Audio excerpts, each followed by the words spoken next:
जय हिंद दोस्तों, जय हिंद बच्चों। ज्योग्राफी के अंदर हम समझ रहे हैं भी बोर्ड परीक्षा के अंदर जो खंड द आता है निम्नात्मक ऐसे टाइप क्वेश्चन का आता है, यानी बड़े प्रश्न जिसको हम कहते हैं। उस बड़े प्रश्न का उत्तर है वो एग्जाम में किस प्रकार से लिखना होता है, ये चीजें हम पिछले एक दो दिन से ये समझने की कोशिश कर रहे हैं। और साथ में ही इसमें मैं आपको कुछ इंपॉर्टेंट क्वेश्चन बता रहा हूं और उन क्वेश्चनों का एक्सप्लेनेशन करने का तरीका है वो समझा रहा हूं। उस समझे हुए तरीके को आपको जो बड़े प्रश्न जो आते हैं उनके ऊपर अप्लाई है वो करना होता है। उसी कड़ी में हम एक तरीका और जानते हैं भी, प्रश्न जो पूछने का तरीका है उसके अकॉर्डिंग ही हमें अपना उत्तर है वो रिप्रेजेंट वहां एग्जाम के अंदर करना होता है। अगर आपने इससे पहले वाले दो वीडियो नहीं देखे हैं, निम्नात्मक प्रश्न भाग 1-2 वाले, तो वो पहले जरूर देख लीजिएगा। वीडियो पूरा देख लीजिएगा, भले ही आप स्पीड बढ़ाकर समझें या कैसे भी, वो आपकी इच्छा है। लेकिन बहुत सी चीजें जो बीच बीच में आपको बताता हूं उनके ऊपर आपको फोकस है वो करना है। और एक चीज और बता दूं, इसके बाद में भी आपके जैसे ही ब्लूप्रिंट आपके हाथ में आ जाएगा तो चैप्टर वाइज जो छोटे बड़े इंपॉर्टेंट क्वेश्चन बनते हैं उन सब के ऊपर भी वीडियो क्लास है वो आपको यहां पर अवेलेबल रहेगी ज्योग्राफी को लेकर। और इसके साथ साथ बहुत से बच्चों के ये प्रश्न भी थे, सर क्या आप हिस्ट्री और पॉलिटी के अंदर भी जो इंपॉर्टेंट बड़े प्रश्न जो आते हैं उनके उत्तर कैसे लिखने होते हैं ये भी बताएंगे। बिल्कुल आपको उसके ऊपर भी वीडियो है वो क्लासेस यहाँ पर मिलेगी, बहुत जल्द उसकी क्लास है वो भी मैं ले लूँगा।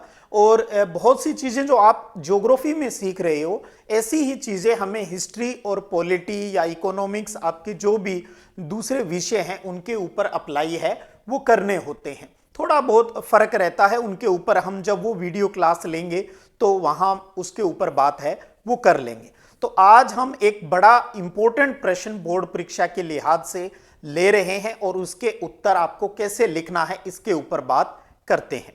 तो चलिए पहले आप क्वेश्चन देख लीजिएगा। यह है क्वेश्चन, जनसंख्या घनत्व से आप क्या समझते हैं?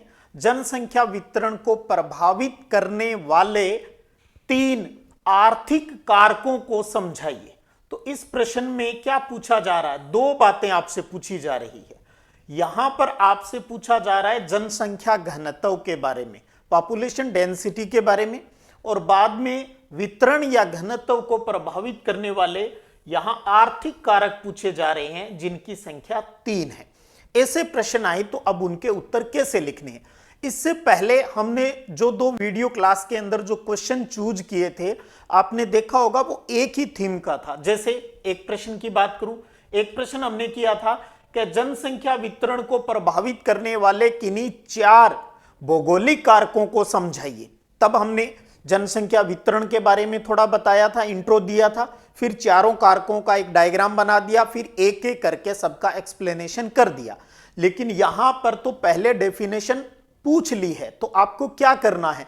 सबसे पहले जो चीज पूछी गई है उसके ऊपर फोकस करना है। तो हम क्या करेंगे? सबसे पहले हम हेडिंग बना लेंगे जनसंख्या घनत्व। आप चाहें तो इंग्लिश में उसको ब्रैकेट के अंदर इंग्लिश नाम है वो भी आप लिख सकते हो, पॉपुलेशन डेंसिटी, वो आपकी हैबिट पर डिपेंड करता है। तो सबसे पहले हम इसकी परिभाषा है वो लिखेंगे। उसके अलावा कुछ एक्स्ट्रा बात जो पॉपुलेशन डेंसिटी से है वो भी आप 2 या 3 लाइन है वो लिख सकते हो अगर आप चाहें तो। ठीक है, अगर आपको कहीं कंफ्यूजन हो रहा है तो मूल डेफिनेशन लिखिए और इसका फॉर्मूला है वो लिख दीजिए। जैसे जनसंख्या घनत्व हमने पॉइंट लगाया और उसको हमने अंडरलाइन कर दिया कि किसी क्षेत्र में निवास करने वाली जनसंख्या और वहां के क्षेत्रफल के अनुपात को जनसंख्या घनत्व कहते हैं। इसे व्यक्ति प्रति वर्ग किलोमीटर में मापा जाता है हमने, यानी उसकी यूनिट जो इकाई है वो भी यहां पर लिख दी। अब हमने साथ में यहां ये भी बताना चाहते हैं भी हम पॉपुलेशन डेंसिटी क्यों निकालना चाहते हैं। तो समझिए कि भूमि की प्रत्येक इकाई में उस पर रह रहे लोगों के पोषण की सीमित क्षमता होती है, इसलिए लोगों की संख्या और क्षेत्रफल के बीच अनुपात को समझना आवश्यक है। तो हमने इस उत्तर को और खूबसूरत बना दिया है। ये बात लिखकर भी हम जनसंख्या घनत्व जो है वो क्यों निकालते हैं। अगर ये चीज आपके समझ में आ गई, याद हो गई, तब लिखिए, वरना आप इतना लिखिए और उसके बाद में आप फॉर्मूला जरूर लिख दीजिए भी जनसंख्या घनत्व निकालने का फॉर्मूला है कुल जनसंख्या बटा में कुल क्षेत्रफल, या सिर्फ आप इतना भी लिख सकते हो जनसंख्या बटा में क्षेत्रफल। कुल शब्द लगाए नहीं लगाए वो आपकी इच्छा है, इस प्रकार से लिख सकते हो। आप चाहें तो इसको आप डिब्बे के अंदर बंद भी कर सकते हो, तो उससे भी थोड़ा सा एग्जामिनर का फोकस सीधा इस पर आ जाता है। वो फिर हो सकता है थ्योरी पर ज्यादा फोकस नहीं करे, अच्छा ठीक है बच्चे को जब फॉर्मूला आ रहा है तो इसका मतलब इसकी थ्योरी भी उसके क्लियर है। तो इस तरीके से हमने पहले जनसंख्या घनत्व के बारे में जो बातें हमें पता थी वो हमने लिख दी। अब अपना प्रश्न क्या था साथ में याद कीजिए, जनसंख्या वितरण को प्रभावित करने वाले आर्थिक कारक, तो हमने वही हेडिंग लगा दी जो कि एग्जाम में हमसे पूछी थी। अब हम यहां पर क्या कर रहे हैं, थोड़ा सा वितरण को भी हम बता देंगे यहां पर एक दो लाइन के अंदर, जैसे कि हम पहले करते थे। आप उतना डिटेल चाहिए अब यहां पर न लिखे, क्योंकि हमने एक नंबर का काम तो एक तरीके से कर ही लिया जनसंख्या घनत्व से संबंधित। क्या जनसंख्या वितरण से भूमि पर लोगों के फैलाव का पता चलता है, यानी वितरण का पता चलता है। फिर एक लाइन में हम बता रहे हैं भी जनसंख्या वितरण को भौगोलिक, आर्थिक, सामाजिक और सांस्कृतिक कारक प्रभावित है, वो करते हैं। कौन से प्रभावित करते हैं वो भी हमने लिख दिया क्योंकि हमें पता था। अब हम सीधा मूल पॉइंट पर आ जाएंगे जो एग्जाम में पूछा भी प्रमुख आर्थिक कारक इस प्रकार से हैं। तीन पूछे हैं तो तीन के नाम, ज्यादा भी आप यहां पर लिख सकते हो।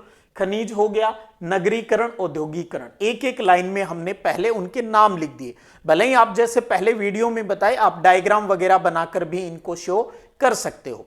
अब आपको क्या करना है, एक एक करके इनका एक्सप्लेनेशन है वो करना है। जैसे सबसे पहले हमने एक नंबर लगाया खनिज, दोबारा लिखा हमने, उसको अंडरलाइन किया। अब उसके ऊपर हम उत्तर लिखना स्टार्ट कर रहे हैं।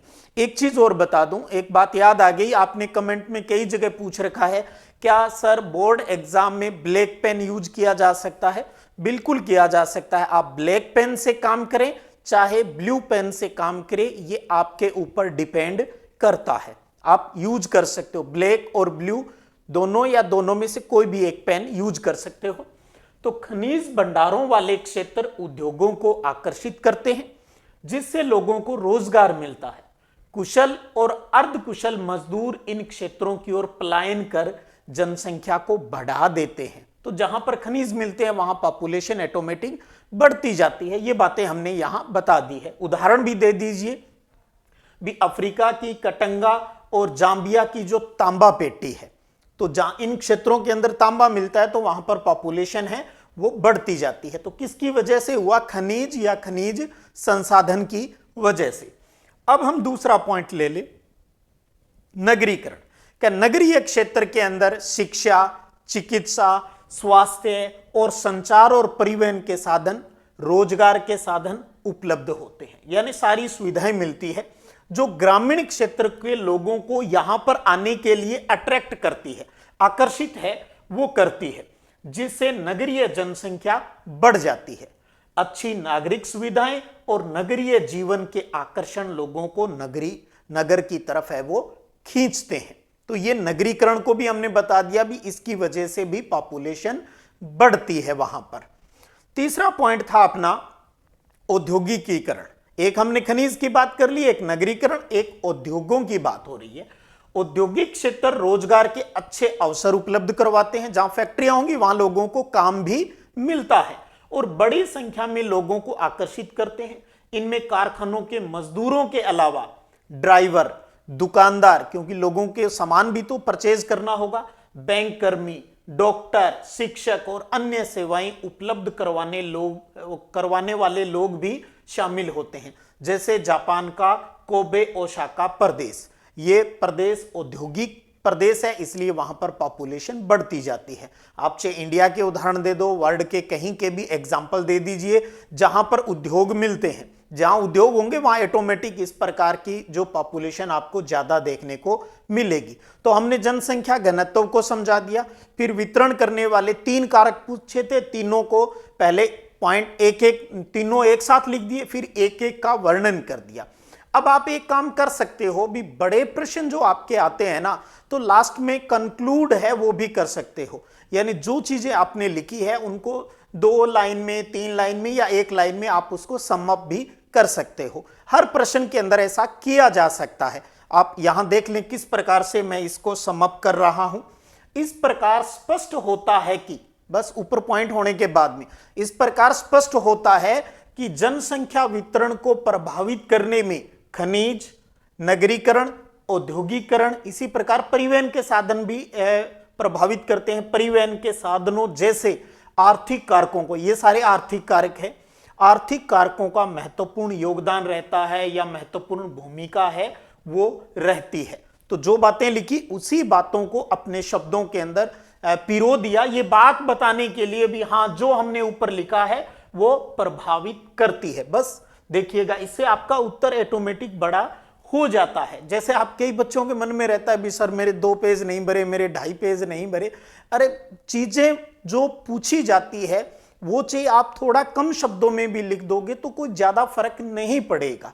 उत्तर खूबसूरत होना चाहिए, इंट्रोडक्शन होना चाहिए, बीच का जो मेन पार्ट पूछा गया है उसको अच्छे से एक्सप्लेन कर दें और लास्ट में कोशिश करें भी उसको सम अप भी कर दें, यानी उसका उपसंहार के रूप में 1-2 लाइन में कर दे भी हाँ ये चीज इस प्रकार से प्रभावित करती है या ये चीज हमें देखने को मिलती है। जो जैसा प्रश्न है उसके अकॉर्डिंग ऐसे उत्तर है वो आप लिख सकते हो। तो उम्मीद करता हूं इन 3 वीडियो क्लास के अंदर हमने बोर्ड परीक्षा के अंदर बड़े प्रश्न लिखने के जो तरीके हैं उनको आपको बड़ा लाभ है वो मिल रहा होगा। कमेंट करके जरूर बताइएगा जिससे मुझे भी मोटिवेशन मिले और आप चाहते हो भी इस प्रकार के और क्या परिवर्तन चाहते हो, क्या चीजें आप मुझसे उम्मीद करते हो भी ये चीजें भी बोर्ड परीक्षा के लिहाज से मैं आपको क्लियर करूं, तो कमेंट करके जरूर बताइएगा और टाइम टू टाइम वो चीजें वीडियो के माध्यम से मैं आप तक जरूर पहुंचाऊंगा।